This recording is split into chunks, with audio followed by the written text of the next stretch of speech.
सिखा दूँ। Last class में जितना भी आप लोगों ने इलेक्ट्रॉनिक कॉन्फ़िगरेशन सीखा था उस इंफॉर्मेशन का यूज़ करके दो एक्सेप्शनल एग्जांपल्स हैं, और वो है क्रोमियम और कॉपर। क्या है? ठीक है, क्रोमियम जिसका एटॉमिक नंबर होता है 24 और कॉपर जिसका एटॉमिक नंबर होता है 29। इसको पढ़िए और इसको लिख लीजिए, और जब मैं होम रूल सिखाऊंगा उसके बाद इसको प्रूव करेंगे। किसको सिखाएंगे? Home rule. आप लोग नोट कर लीजिए, फिर मैं आगे बढ़ता हूँ। ठीक है, आप अभी जब तक मैं लिख रहा हूँ स्पिन क्वांटम नंबर, तब तक आप लोग इसका इलेक्ट्रॉनिक कॉन्फ़िगरेशन लिखने की कोशिश करें। जिसको जैसे आता हो, जिसको ये वाली कहानी आती है वो इसका इस्तेमाल करें, और जिनको मेरा तरीका आता है वो उनका इस्तेमाल करें। ठीक है, और अपने तरीके से इसको आप लिखिए। हो गया? क्या है लास्ट में? लास्ट वाला बताओ। लास्ट वाला भी अरे क्रोमियम का ही लास्ट बताओ। 3D10। हाँ गलत है। 3D10 कैसे हो सकता है? तो प्रैक्टिकली इम्पॉसिबल, राइट? 3D10 कहाँ से आ गया? आज का टॉपिक है स्पिन क्वांटम नंबर। कौन सा quantum number? Spin quantum number. अच्छा, लास्ट क्लास में मैंने कुछ मैग्नेटिक क्वांटम नंबर के बारे में बताया था। हम लोगों ने सारे कर भी लिए थे, एग्जाम्पल सारे सॉल्व कर लिए थे। जैसे जनरली मैं तुम लोगों को एक छोटी सी बात बताना चाहूँगा। जैसे मान लो कि मैग्नेटिक क्वांटम नंबर पे एल की वैल्यू 1 आ गई। क्या आ गई? तो एल की वैल्यू 1 का मतलब पी सबशन। ठीक है, थोड़ा सा दिक्कत होगी तो कोई बात नहीं। लास्ट वाला लेक्चर देख लेना, प्लस बैकलॉग की क्लास जरूर से कर लेना। एक एक चीज़ आ जाएगी। मतलब मैं छोटी मोटी बात नहीं कर रहा हूँ, ये कह रहा हूँ कि एक एक चीज़ आएगी। हाँ, मैं क्या कह रहा हूँ कि अब पीस वन का मतलब क्या होता है? 1 को अगर एम में लिखोगे तो क्या होगा? -1, 0 और +1। ये तो लिखवाया था कि कोई भी एल की वैल्यू कहाँ से रेंज करेगी? -L से +L तक। तो जो -1 है वो रिप्रेजेंट करता है px को। इसको रिप्रेजेंट करता है। और जो आपका 0 है वो रिप्रेजेंट करता है pz को। जनरली बच्चे क्या करते हैं? px के बाद py ले आते हैं। ठीक है, मैं ये चीज़ आपको इसीलिए मैं आपको बताना ही चाह रहा था। मेरा मेन मोटिव यही था। चलिए सारी तो वहाँ लिख लीजिए। लिखिए, एग्जाम्पल एक लिखिए, और यहाँ पर लिखिए n = 3। तो L की वैल्यू क्या हो जाएगी? तो कहेंगे सर 0। अरे फॉर्मूला है, L की वैल्यू कैसे निकालते हैं? n बराबर 0 से ले करके n-1 तक। यही तो नियम था। ये नियम था कि नहीं? अब जरा इसको करोगे तो n बराबर 0 मतलब 0, 1, 2। क्या? 0, L बराबर 0, L बराबर 1 और L बराबर 2। यही तो हुआ। अब यहाँ पर तुमसे अगर मैं मैग्नेटिक क्वांटम नंबर पूछूं, क्या पूछूं? तो 0 के लिए आप L बराबर अगर 0 है तो m बराबर भी 0 हो जाएगा। अगर L बराबर 1 है तो m बराबर हो जाएगा -1, 0 + 1। यहाँ पर ये 0 बताता है pz को। और अगर L बराबर 2 है तो यहाँ m बराबर हो जाएगा -2, -1, 0 + 1 + 2। मतलब ये कौन से सबसेल को रिप्रेजेंट कर रहा है? D subshell. हाँ, ये कौन से सबसेल को रिप्रेजेंट करता है? P subshell.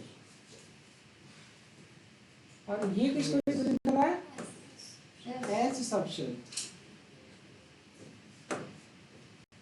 ठीक है, यहां तक सब समझ आ गया? चलिए,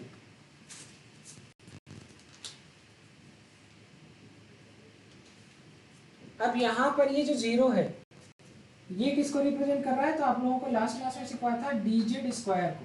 इसको क्या मेरी बात समझ में आ गई?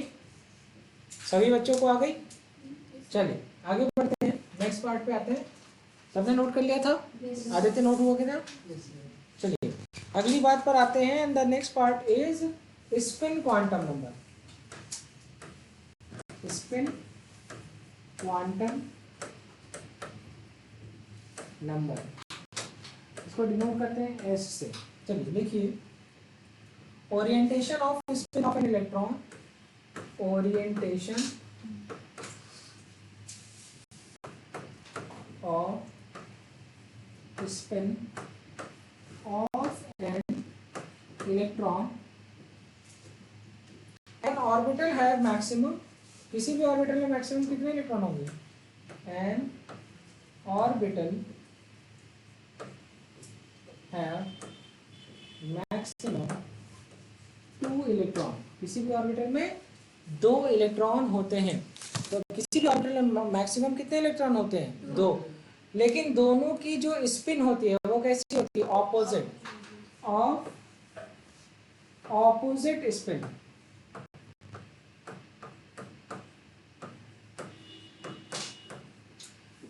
यही चीज according to Pauli's exclusion principle. Pauli exclusion principle, according to Pauli's exclusion principle. ठीक है, चलिए अब जो ऑपोजिट स्पिन है वो 2 तरीके की होगी। अब कोई भी एटम है तो या तो वो घड़ी की दिशा में क्लॉकवाइज मूवमेंट रखेगा इलेक्ट्रॉन, या फिर घड़ी की दिशा की ऑपोजिट में, इसको क्या कहते हैं? Anti clockwise. तो घड़ी भैया ऐसे ही चलती है, अभी ये तो घड़ी चल रही है, क्लॉकवाइज ही बनना है। Actually this is anti clockwise, anti clockwise. और ये क्या है? क्लॉकवाइज।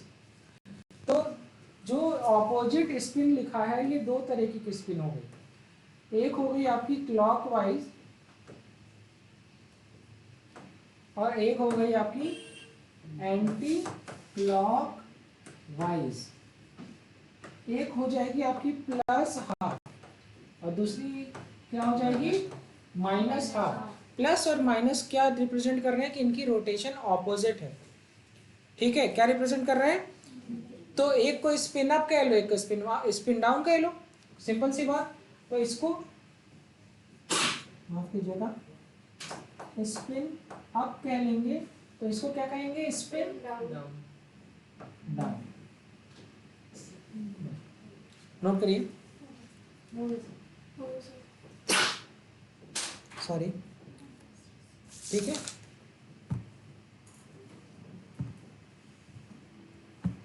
जैसे मैं तुम लोगों को एक कहानी सुनाता हूँ कि जैसे मैं और प्रशांत सर, हम लोग बहुत रईस घर से तो नहीं थे, पर हाँ इतने ऐसा था कि कमरे थे हमारे घर में। लेकिन हमारे टाइम पर इन्वर्टर कम होता था और लाइट्स भी कम आते थे, तो भाई इन्वर्टर की बैटरी बचाना भी बड़ा अपने आप में एक टास्क होता था। एक कमरे में उतने कमरे में ही पंखे चलेंगे, हाँ, जितने से रात भर इन्वर्टर चल सके या 3-4 घंटे एटलीस्ट इन्वर्टर चल सके। तो हमें अपने भाई के साथ रूम शेयर करना पड़ता था गर्मी के टाइम पे तो खास करके। अब मुझे एक बात बताइए, मेरे भाई का रूम तो किसकी बादशाहत होगी?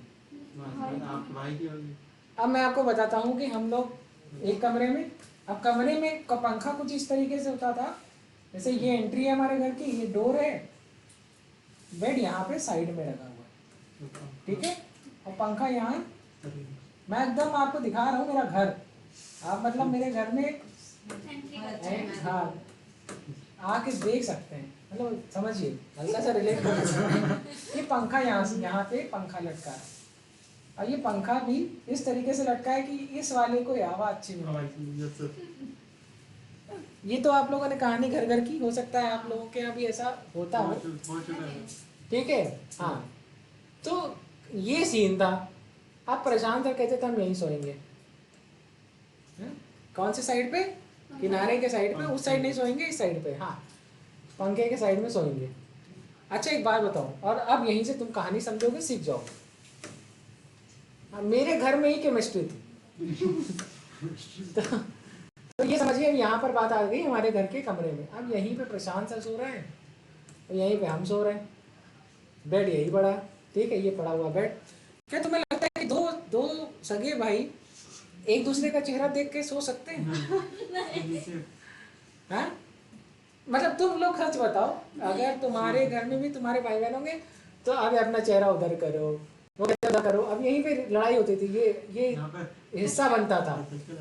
अब किसी का हाथ इधर जाएगा तो वो उसको मार सकते हैं, मतलब अलाउ था पूरा कि आप कुछ भी कर सकते हैं, हमला कर सकते हैं।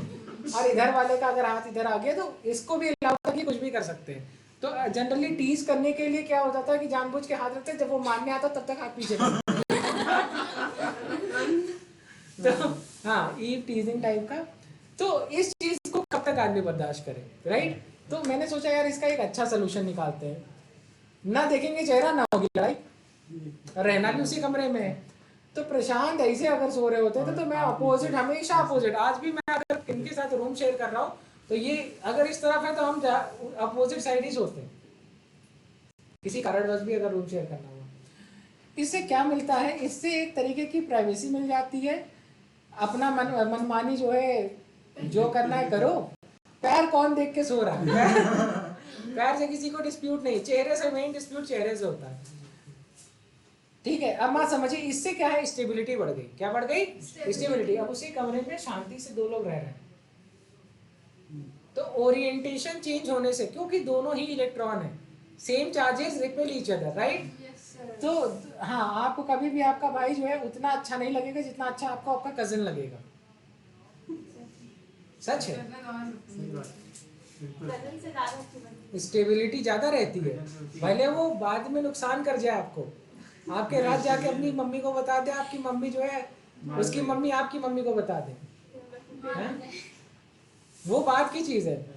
लेकिन ऐसे में जो है ज्यादा स्टेबिलिटी, तो क्या होता है कि ओरिएंटेशन चेंज करने से, क्योंकि एक ऑर्बिटल के अंदर इलेक्ट्रॉन ही रखा है, जब इलेक्ट्रॉन ही रखा है और वो भी सेम चार्ज है, तो वो रिपेल करेगा, रिपल्शन की वजह से एटम की स्टेबिलिटी डिस्टर्ब होगी। और रखना भी है, कितना बड़ा, कितने कमरे बनाए, कितने ऑर्बिटल बनाए भाई इतने इलेक्ट्रॉन के लिए।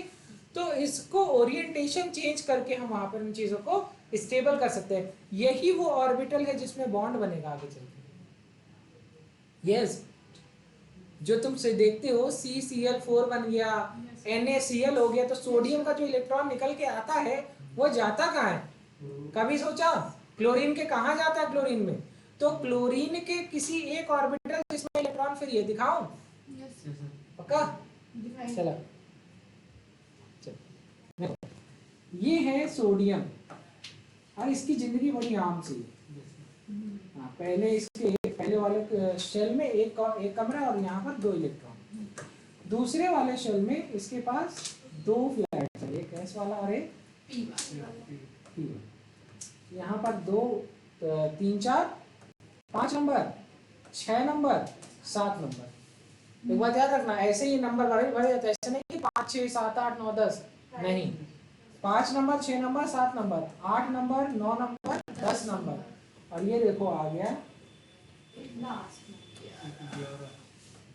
हालांकि इसमें और भी कमरे हैं वो, लेकिन क्या है, वैकेंट है,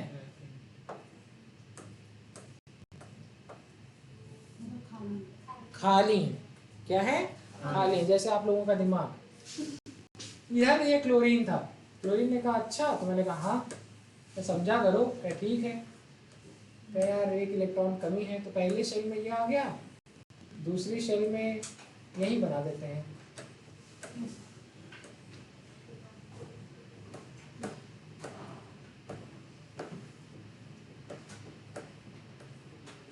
और ये है तीसरी शेल।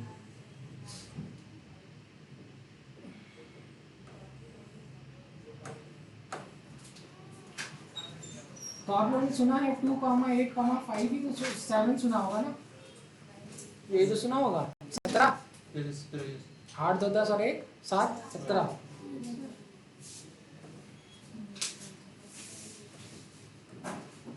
एक 2 3 4 5 बस, अरे 5 और 2 7 हो गया बेटवा, क्यों सर? आया?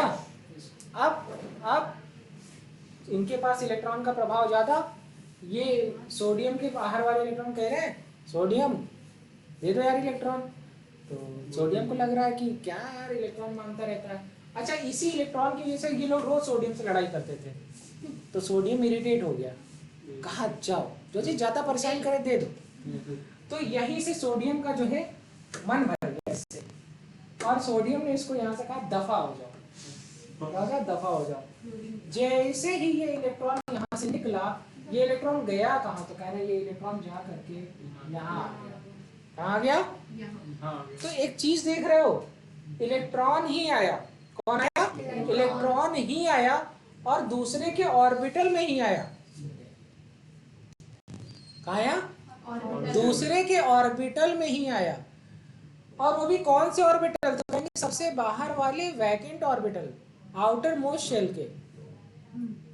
ठीक है, उस सब शेल में आ रहा है जो अनस्टेबल है। बात समझ में आई? पूरी कहानी किस तरीके से चलती है ये समझ में आया? हाँ, आना चाहिए। माफ कीजिएगा। चलिए हेडिंग डालिए, spin angular momentum. Spin angular momentum लिखिए इज इक्वल टू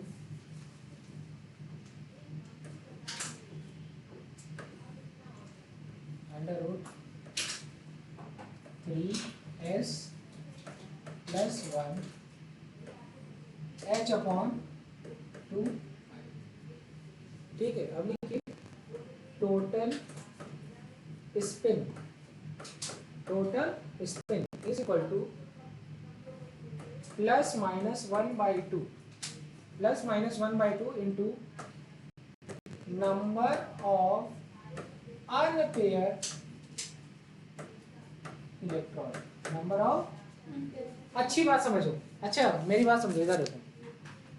अभी जो तुमने पिछला क्वेश्चन किया ये वाला, इस वाले में कितने इलेक्ट्रॉन अनपेयर थे जरा देखो। सिर्फ ये वाला यही था ना? तो इसी की स्पिन क्वांटम नंबर, जब total number off spin, total spin निकालोगे तो क्या करोगे? ±1/2 इंटू नंबर ऑफ कितने हैं? 1। ठीक है, तो प्लस हाफ भी हो सकता है और माइनस हाफ भी, डिपेंड करता है। ओरिएंटेशन तो डिपेंड करता है कि जिसमें जा रहा है उस इलेक्ट्रॉन की ओरिएंटेशन कैसी है। अगर उसकी प्लस हाफ लिखा है तो तुम अपने आप मान लो इसका आंसर क्या होगा? Minus half. समझ में आई बात? चलिए, चलो एक क्वेश्चन है, एक एग्जांपल देख लेते हैं। लिखिए टोटल स्पिन ऑफ D7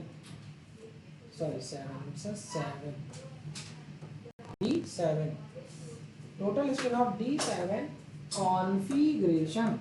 कोई करके बता सकता है? Total spin off D7 configuration क्या कोई करके बता सकता है? फॉर्मूला ऊपर दिया हुआ है, केवल आपको यहाँ पर ये केवल भरना है। D सबसेल में कितने ऑर्बिटल? 5। कितने? 5। तो 1 इलेक्ट्रॉन, 2 इलेक्ट्रॉन, 3 इलेक्ट्रॉन, 4, 5, 6 और 7। तो अनपेयर्ड कितने? 3। तो ±1/2 इंटू 3। ठीक है, तो आंसर क्या आ जाएगा? तो कहेंगे +3/2 या -3/2, डिपेंड करता है आपको क्या करना है। चाहे जो आंसर आ जाए ऑप्शन में देख लेना, +3/2 या फिर -3/2। मेरी बात समझ आई? सभी बच्चों को समझ आ रही है कि सावंत सर क्या बता रहे हैं?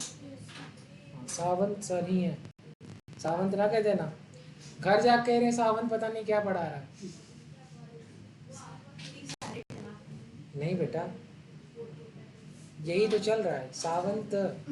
हाँ, अब पता है तुम लोगों को विश्वास नहीं होगा, हालांकि भगवान ने मेरे नाम का मतलब तो बहुत अच्छा बना दिया। ठीक है, सारथी मतलब जो है कंट्रोल करने वाला, बच्चों जो रास्ता दिखाने वाला। ठीक है, भगवान कृष्ण थे सारथी महाभारत में थे। तो अब देखिए हम भी आपका वही काम कर रहे हैं, गाइड कर रहे हैं। ईश्वर ने नाम दिया तो काम भी दे दिया। वो तो एक अलग बात है। सच सच बताए, सच कहानी क्या है मेरे नाम के पीछे की? मेरे फादर एक मूवी देख रहे थे, लिटरली मैं बता रहा हूँ ये सच है। और उनको उस पिक्चर में एक विलन का नाम था सावंत, और उनको वो अच्छा लग गया।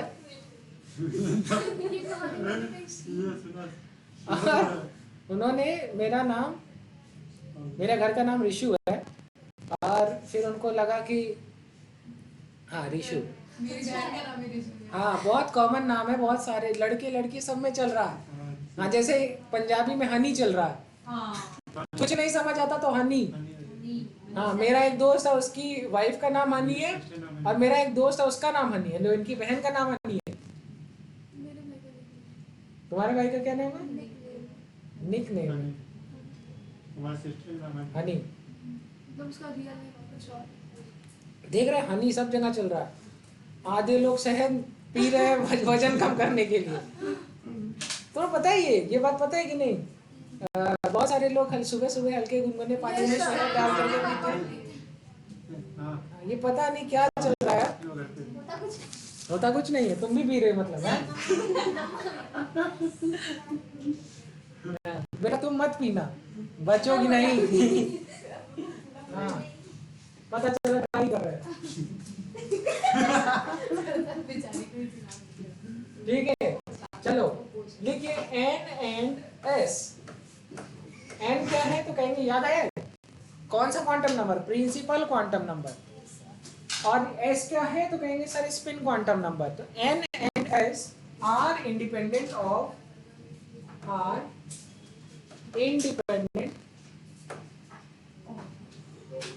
क्वांटम नंबर लिख लो सीधे, क्या ऑफ वगैरह लिखना। अच्छा ये कैपिटल क्यों लिखना बेटा? Are independent quantum. हाँ, घर जाकर बता रहे पापा ये क्वेश्चन नंबर है। M and m are dependent quantum number. हाँ, इसको समझ गए। Which of the following is not true? पहला ऑप्शन देखा, सही लगा, उसी टिक मार के चले आते हैं। ज्यादातर क्वेश्चन होता है जिसमें नॉट ट्रू, उसमें सबसे ज्यादा गलतियां होती है ना। Which of the following is incorrect? पहला वाला करेक्ट लगा। अरे मतलब जनरली एमसीक्यू में करेक्ट ही लगाना होता है। अरे एमसीक्यू का मतलब ही है कि जो सही है उसको लगाओ। एग्जामिनर ने बोला इनकरेक्ट, पहला दिखा सही, टिक मारे आगे बढ़ गए। वाह, 4 क्वेश्चन +4। घर पहुंचते पहुंचते -5। वो 4 तो गया ही गया, -1 अपने साथ ले गया, तो -5 हुआ कि नहीं? हाँ, ऐसी गलतियां ना करें। जहां पे भी which of the following is correct, incorrect, true, false आए, उसको पहले अंडरलाइन कर लें। हाँ, तेरे आपके साथ भी हुआ है बेटा, इतने नशे में नहीं रहते थे। स्पिन क्वांटम नंबर, मेरा एक ही सिद्धांत था, जो नहीं आता वो तो नहीं आएगा, जो आता है वो गलत नहीं होना चाहिए। हाँ, उस पे पूरा दिमाग रहता था। तो लिखिए spin quantum number is not derived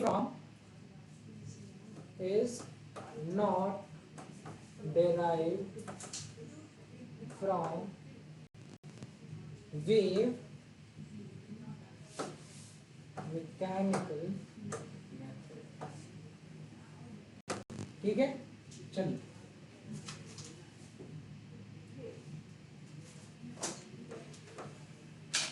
अब आ गया हमारा सबसे इंपॉर्टेंट पार्ट। अगली हेडिंग डालिए पाउलीज एक्सक्लूजन प्रिंसिपल। जल्दी नोट करें। पाउली साहब के बारे में पढ़ना है और हुन साहब के बारे में पढ़ना है। ठीक है, किसके बारे में पढ़ना है? पाउली साहब के बारे में पढ़ना है और हुन साहब के बारे में पढ़ना है। ठीक है, हो गया। चलो लिखिए पाउली एक्सक्लूजन प्रिंसिपल।